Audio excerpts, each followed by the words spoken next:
আসসালামু আলাইকুম প্রিয় শিক্ষার্থীবৃন্দ।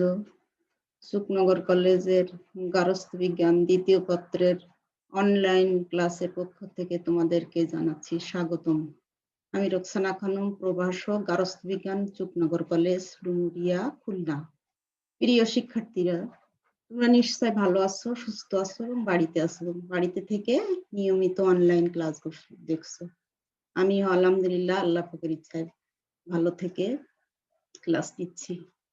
প্রিয় শিক্ষার্থীবৃন্দ, গত ক্লাসে আমরা গার্হস্থ্য বিজ্ঞান দ্বিতীয় পত্রের ক বিভাগ থেকে পারিবারিক বন্ধন ও পরিকল্পিত পরিবার নিয়ে আলোচনা করছিলাম। আজকে আমরা আলোচনা করব দ্বিতীয় পত্রের খ বিভাগ পুষ্টি বিজ্ঞান থেকে। আমাদের আজকের আলোচনার বিষয় হচ্ছে খাদ্য ও খাদ্যের উপাদান। খাদ্যের উপাদান আলোচনা করার আগে প্রথমে আমরা খাদ্য বলতে কি বুঝি সেটা জানব। খাদ্য কি? তেল ছাড়া যেমন গাড়ি চলে না, তেমনি খাদ্য ছাড়া কোনো প্রাণী বেঁচে থাকতে পারে না। প্রত্যেক প্রাণীরই বেঁচে থাকার জন্য খাদ্যের প্রয়োজন। খাদ্য বলতে ওই সমস্ত দ্রব্যাদিকে বোঝায় যা আহার করলে দেহের শক্তি উৎপাদন, পুষ্টি সাধন, ক্ষয়পূরণ ও দেহের অভ্যন্তরীণ কার্যাবলী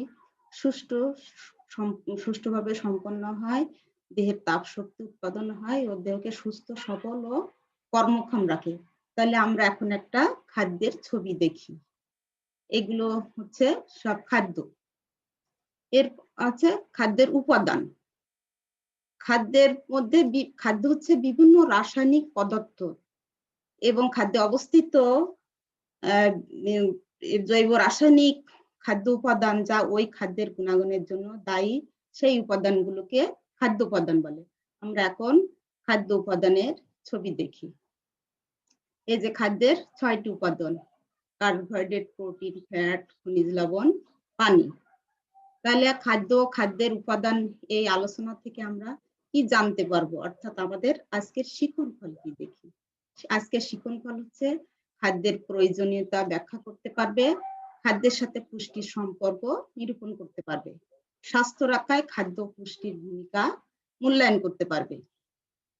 খাদ্যের প্রয়োজনীয়তা: আমাদের শরীর সুস্থ ও কর্মক্ষম রাখতে কি প্রয়োজন? খাদ্যের প্রয়োজন। খাদ্য আমাদের দেহে বিভিন্ন কাজ সম্পন্ন করে থাকে। খাদ্যের প্রয়োজনীয়তাগুলো হচ্ছে: ১. দেহের গঠন ও বৃদ্ধি। খাদ্য দেহের ক্ষয়পূরণ ও বৃদ্ধি সাধন করে। খাদ্যের মধ্যে অবস্থিত প্রোটিন জাতীয় পুষ্টি উপাদানটি কি করে? দেহ গঠন ও বৃদ্ধি সাধন করে। খনিজ লবণ, ফসফরাস দেহের হাড় ও দাঁত গঠনে অংশ নেয়। কাজেই দেহের গঠন ও বৃদ্ধি সাধনের জন্য হচ্ছে খাদ্যের প্রয়োজন। ২ নম্বর হচ্ছে দেহের ক্ষয়পূরণ। খাদ্য হচ্ছে দেহের ক্ষয়পূরণে কাজ করে। প্রতিদিনই আমাদের শরীর ক্ষয়প্রাপ্ত হচ্ছে, প্রতিদিন আমাদের শরীর ক্ষয় হচ্ছে। এই ক্ষয়পূরণের কাজটি খাদ্যই করে থাকে। খাদ্যের পুষ্টি উপাদানগুলো কোষ গঠনে সাহায্য করে। খাদ্যের পুষ্টি উপাদানগুলো শরীর ক্ষয়পূরণে কাজ করে, শরীরকে ক্ষয় থেকে রক্ষা করে। এরপর হচ্ছে দেহে তাপ ও শক্তি উৎপাদন করে। তেল ছাড়া যেমন গাড়ি চলতে পারে না, তেমনি খাদ্য ছাড়া কোনো প্রাণী বেঁচে থাকতে পারে না। আমাদের প্রতিদিনের কাজকর্ম চলাফেরায় তাপ শক্তির প্রয়োজন। খাদ্য থেকে এই তাপ শক্তি পাওয়া যায়। খাদ্য আমাদের দেহের অভ্যন্তরীণ ও বাহিরে বিভিন্ন কাজে এই তাপ শক্তি উৎপাদন করে দেহকে সচল রাখে। দেহকে সুস্থ সবল ও কর্মক্ষম রাখা। দেহকে সুস্থ সবল ও কর্মক্ষম রাখার জন্য খাদ্য প্রয়োজন। খাদ্যের দেহের অভ্যন্তরীণ কার্যকলাপকে সুষ্ঠুভাবে সম্পন্ন করে দেহকে সুস্থ সবল ও কর্মক্ষম করে তোলে। শরীর স্বাভাবিক ক্রিয়া অক্ষুণ্ণ রাখার জন্য বিভিন্ন রকম এনজাইম ও হরমোনের প্রয়োজন হয়। আর খাদ্য থেকে দেহ অভ্যন্তরে এই হরমোন আর এনজাইম তৈরি হয়, যা দেহের প্রয়োজনীয় জৈব রাসায়নিক ক্রিয়া অক্ষুণ্ণ রাখতে এবং দেহকে সুস্থ স্বাভাবিক রাখতে সাহায্য করে। তার ৫ নম্বর হচ্ছে রোগ প্রতিরোধ ক্ষমতা বৃদ্ধি করে। খাদ্য হচ্ছে দেহের রোগ প্রতিরোধ ক্ষমতা বৃদ্ধি করে। খাদ্য বিভিন্ন রোগ প্রতিরোধ করার ক্ষমতা বৃদ্ধি করে। আমাদের পরিবেশে রোগ জীবাণুগুলো সহজে আমাদের শরীরে, মানে আমাদের আশেপাশে যে রোগ জীবাণুগুলো আছে সেগুলো আমাদের শরীরে সহজে প্রবেশ করে দেহকে রোগাক্রান্ত করে তুলতে পারে। শরীরের স্বাভাবিক রোগ প্রতিরোধ ক্ষমতা এই রোগ জীবাণুকে আমাদের শরীরে প্রবেশে বাধা প্রদান করে থাকে। শরীরে যে একটা রোগ প্রতিরোধ ক্ষমতা থাকে শরীরের ভিতরে, সেই রোগ প্রতিরোধ ক্ষমতা এই রোগ জীবাণুকে আমাদের শরীরে প্রবেশ করতে বাধা প্রদান করে। প্রোটিন ও ভিটামিন ও ধাতব লবণ জাতীয় খাদ্য আমাদের দেহে রোগ প্রতিরোধকারী অ্যান্টিবডি তৈরিতে সাহায্য করে। তাহলে খাদ্যের যে প্রোটিন, ভিটামিন ও খনিজ লবণ জাতীয় যে খাদ্য উপাদান আছে সেই খাদ্য আমাদের দেহের রোগ প্রতিরোধকারী অ্যান্টিবডি তৈরিতে সাহায্য করে। কিন্তু অপরিমিত খাদ্য আমাদের দেহে অ্যান্টিবডি তৈরি করতে পারে না। মানে আমাদের দেহের যে চাহিদা, সেই চাহিদার তুলনায় যদি আমরা কম খাদ্য গ্রহণ করে থাকি, তাহলে আমাদের দেহে অ্যান্টিবডি তৈরি করতে পারে না। ফলে শরীরে সহজে রোগ জীবাণু আক্রমণ করে এবং শরীর দুর্বল হয়ে পড়ে। ৬ নম্বর হলো দেহের অভ্যন্তরীণ কার্যকলাপ নিয়ন্ত্রণ করে। খাদ্য আমাদের দেহের অভ্যন্তরীণ কার্যকলাপ নিয়ন্ত্রণ করে। আমাদের দেহের যে এনজাইম ও হরমোন গুলো অভ্যন্তরীণ বিভিন্ন কার্যকলাপ নিয়ন্ত্রণ করে থাকে। আমাদের দেহ অভ্যন্তরে সুষ্ঠুভাবে ক্রিয়া বিক্রিয়া নিয়ন্ত্রণের জন্য এই খাদ্যের প্রয়োজন। খাদ্য এরপর তাহলে আমরা এতক্ষণ খাদ্যের প্রয়োজনীয়তা সম্পর্কে জানলাম। এখন আমরা জানবো খাদ্য ও পুষ্টির সম্পর্ক। দেহের জন্য প্রয়োজনীয় পুষ্টি আমরা এই খাদ্য মাধ্যমে পেয়ে থাকি। অপরদিকে পুষ্টি হচ্ছে এমন একটি প্রক্রিয়া যার মাধ্যমে গ্রহণকৃত খাদ্য, মানে যার মাধ্যমে আমরা যে খাদ্যটা গ্রহণ করি সেই খাদ্যটা পরিপাক ও শোষিত হয়ে শরীরে তাপ ও শক্তি যোগায় এবং শরীরের বৃদ্ধি সাধন করে, রোগমুক্ত রাখে, ক্ষয়পূরণ করে ও সুস্বাস্থ্য বজায় রাখতে সাহায্য করে। অর্থাৎ দেহের অভ্যন্তরীণ কার্যকলাপ পরিচালনার জন্য প্রয়োজনীয় পুষ্টি তা সরবরাহ করে খাদ্য। আমরা এখন একটা পুষ্টির ছবি দেখি। এই যে বিভিন্ন প্রকার খাদ্য, এই খাদ্য থেকে যেমন হচ্ছে কার্বোহাইড্রেট থেকে কার্বোহাইড্রেট পরিপাক শোষিত হয়ে কি দেহের তাপ ও শক্তি যোগায়। আর শরীরের বৃদ্ধি সাধন করে হচ্ছে প্রোটিন জাতীয় খাদ্য। এই যে ডিম, এই প্রোটিন জাতীয় খাদ্য শরীরের বৃদ্ধি সাধন করে। আর রোগ মুক্ত রাখে হচ্ছে এই ভিটামিন, খনিজ লবণ, এই যে শাকসবজি বিভিন্ন রকম এই ভিটামিন, খনিজ লবণ, এগুলো হলো দেহের রোগ মুক্ত, ক্ষয়পূরণ করে এবং সুস্বাস্থ্য বজায় রাখতে সাহায্য করে। তাহলে আমরা এখন খাদ্য পুষ্টির সম্পর্ক দেখলাম। এরপরে আসি খাদ্য পুষ্টি শিক্ষার গুরুত্ব। খাদ্য পুষ্টি শিক্ষার খাদ্য পুষ্টি শিক্ষা আমাদের দেশে অত্যন্ত গুরুত্বপূর্ণ, কারণ আমাদের দেশে সব বয়সী মানুষেরই পুষ্টি সমস্যা রয়েছে। খাদ্য পুষ্টি শিক্ষার মাধ্যমে আমরা এই সমস্যা সহজে দূর করতে পারি। প্রথমে কি খাদ্যের উপাদান, উৎস, কাজ, অভাবজনিত অবস্থা সম্পর্কে ধারণা লাভ। আমরা যদি খাদ্যের উপাদান, উৎস, অভাবজনিত অবস্থা সম্পর্কে ধারণা লাভ করতে পারি, তাহলে পুষ্টি শিক্ষা সমস্যা থেকে আমরা বাঁচতে পারবো। কিভাবে? খাদ্যের উপাদান, ৬টি উপাদান, কোন উপাদানে কি কি খাদ্য আছে এবং উপাদানগুলো দৈনিক চাহিদা কত, শারীরিক তারপরে কত চাহিদা পূরণ না হলে কি রোগ দেখা দিতে পারে ইত্যাদি বিষয় আমরা এই খাদ্য ও পুষ্টি শিক্ষার মাধ্যমে জানতে পারি। তারপরে হচ্ছে পুষ্টির চাহিদা নির্ণয়। বয়স, শারীরিক অবস্থা, পরিশ্রম ও লিঙ্গভেদে পুষ্টির চাহিদার তারতম্য ঘটে, মানে পার্থক্য ঘটে। এক বয়স অনুযায়ী যেমন শিশু, তারপরে হচ্ছে গর্ভবতী, প্রসূতি মায়ের, তারপরে যারা বেশি পরিশ্রম করে তাদের সাধারণত বেশি খাদ্যের চাহিদা বেশি হয়। সুতরাং পুষ্টির চাহিদা নির্ণয় করা যায় এই খাদ্য পুষ্টি শিক্ষার মাধ্যমে। আমরা জানতে পারি যে কার কি পরিমাণ খাদ্যের প্রয়োজন। প্রয়োজনীয় পুষ্টিকর খাদ্য নির্বাচন ও সঠিক পদ্ধতিতে খাদ্য গ্রহণ। খাদ্য পুষ্টি ও স্বাস্থ্য হলো ওতপ্রোতভাবে জড়িত।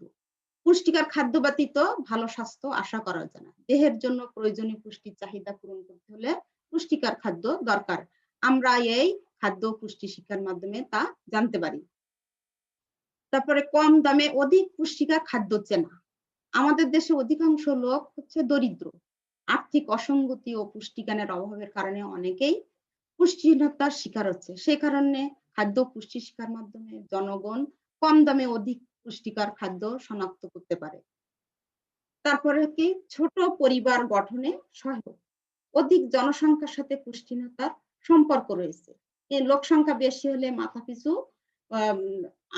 আয় হ্রাস পায় এবং খাদ্য পুষ্টি শিক্ষার ফলে জনগণ ছোট পরিবার গঠনে উৎসাহিত হয়।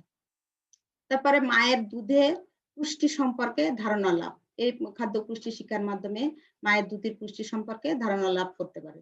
পুষ্টি জ্ঞানের অভাবে শিশুকে মায়ের বুকের শাল দুধ খেতে দেওয়া হয় না। পুষ্টি জ্ঞানের তাদের জ্ঞান নেই বলে তারা মায়ের বুকে যে প্রথম দুধ, যেটা শাল দুধ বলে, এই দুধ খেতে দেয় না। আর শাল দুধ শিশুর রোগ প্রতিরোধ ক্ষমতা বৃদ্ধি করে। শিশুর বৃদ্ধি ও বিকাশের জন্য 6 মাস পর্যন্ত মায়ের বুকের দুধই শিশুর একমাত্র খাদ্য। তাই এই খাদ্য পুষ্টি শিক্ষার মাধ্যমে তারা জানতে পারে। তথ্য পরিকল্পনা, খাদ্য ও পুষ্টি শিক্ষার মাধ্যমে বিভিন্ন রোগের তথ্য পরিকল্পনা সম্পর্কে ধারণা লাভ করা যায়, ফলে সহজে রোগ থেকে উপশম লাভ করা যায়। তাহলে আমরা এতক্ষণ খাদ্য ও পুষ্টি শিক্ষার গুরুত্ব জানলাম। স্বাস্থ্য রক্ষায় খাদ্য ও পুষ্টির ভূমিকা। স্বাস্থ্য রক্ষার জন্য খাদ্য পুষ্টি কি ভূমিকা রাখে? স্বাস্থ্যকে সচল, সবল ও রোগমুক্ত রাখার জন্য আমাদের খাদ্য গ্রহণ করা প্রয়োজন, কিন্তু সে খাদ্য হতে হবে পুষ্টিকর। আর সুস্থ সবল স্বাস্থ্য রক্ষা সম্ভব না যদি না দৈহিক বর্ধন, ক্ষয়পূরণ, রোগ প্রতিরোধ ও শক্তি আহরণ পরীক্ষা যথাযথভাবে সম্পন্ন না হয়। স্বাস্থ্য রক্ষায় খাদ্য পুষ্টি গুরুত্বপূর্ণ ভূমিকা পালন করে। মাতৃগর্ভ থেকে শুরু করে 25 বছর পর্যন্ত আমাদের দেহে বৃদ্ধি হয়। এ সময় প্রোটিন ও খনিজ লবণের অধিক প্রয়োজন, মানে এই বৃদ্ধির সময় প্রোটিন ও খনিজ লবণ জাতীয় খাদ্যের অধিক প্রয়োজন হয়। প্রতিটি কোষের মূল উপাদান হচ্ছে প্রোটিন, মানে আমাদের দেহ হলো অসংখ্য কোষ দ্বারা গঠিত। এই প্রতিটি কোষের মূল উপাদান হচ্ছে প্রোটিন। শিশুদের খাদ্যে প্রোটিনের অভাব হলে কোয়াশিয়ারকর রোগ দেখা দেয়। শিশুদের খাদ্যে যদি প্রোটিনের অভাব হয় তাহলে কোয়াশিয়ারকর রোগ দেখা দেয়। খনিজ লবণ আর ভিটামিন এর অভাব হলে ভিটামিন ডি এর অভাবে হাড়ের গঠন দুর্বল হয় এবং রিকেট রোগ দেখা দেয়। কার্বোহাইড্রেট ও ফ্যাট দেহ হচ্ছে তাপ ও শক্তি উৎপাদন করে। এই তাপ ও শক্তি দেহে কর্মক্ষমতা যোগায়, মানে কাজের যে ক্ষমতা সেই কর্মক্ষমতা যোগায় হচ্ছে কার্বোহাইড্রেট আর ফ্যাট। কার্বোহাইড্রেটের অভাবে দেহ দুর্বল হয় এবং ওজন হ্রাস পায়। এজন্য যারা ওজন কমাতে চায় তারা সাধারণত কার্বোহাইড্রেট কম খায়। খাদ্যে দেহের অভ্যন্তরীণ ক্রিয়াকলাপকে সুষ্ঠুভাবে নিয়ন্ত্রণ করে, দেহকে নিরোগ, সুস্থ, সবল রাখে। এই কাজে ভিটামিন হচ্ছে গুরুত্বপূর্ণ ভূমিকা পালন করে এবং ভিটামিনের অভাবে রোগ প্রতিরোধ ক্ষমতা হ্রাস পায়, মানে ভিটামিনের অভাবে রোগ প্রতিরোধ ক্ষমতা কমে যায়, ফলে দুর্বলতা দেখা দেয় এবং সহজে নানা রোগের আক্রমণ ঘটে। পানি কি করে? পানি আমাদের দেহকে সুস্থ সবল রাখে। পানি হচ্ছে প্রস্রাব ও ঘামের সাহায্যে শরীর থেকে দূষিত পদার্থ বের করে দেয় এবং দেহে পানির সমতা বজায় রাখে। তাহলে আমরা এতক্ষণ স্বাস্থ্য রক্ষায় পুষ্টির ভূমিকা জানলাম। তাহলে আজকে আমাদের আলোচনা এখানে শেষ হলো। ধন্যবাদ। তোমরা ভালো থাকো, সুস্থ থাকো। আগামী ক্লাসে আবার দেখা হবে। ধন্যবাদ।